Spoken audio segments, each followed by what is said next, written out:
The kind of faith that the Bible's talking about is very different than what we do. And we do that with God too, where sometimes we will just come up with something and say, I have faith that God is going to do that. We demand things of God and call it faith. Faith is not giving God an assignment and holding him to it.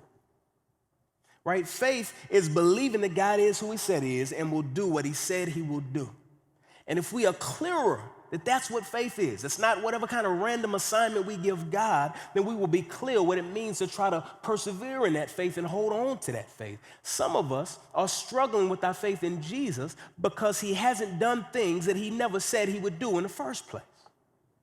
And so if we assume that a passage like this is telling us that God will always heal us anytime we have faith, then we're going to struggle. But again, faith is believing that God is who he said he is and will do what he said he would do. For this man, he heard something about Jesus being a healer and he believed that.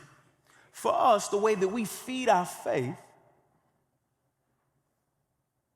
is going to the much wider testimonies of who Jesus is and who God is. We feed our faith the same way you work on building up, because someone may say, look, I'm struggling with my faith, or I don't know what I think about Jesus.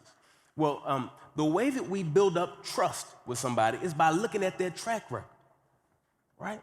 So my wife, I trust her, right? We've been married almost 10 years. I know how she is. I've seen the way she cares for me and my family, right? I've seen all these things, her integrity. I trust her.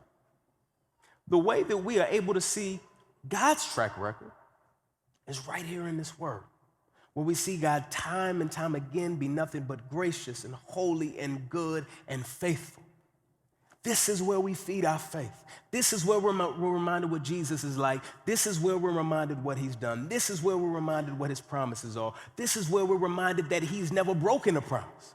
This is where we're even reminded that he's already told us how everything will end. Spoiler alert, he wins, right? This is where we feed our faith.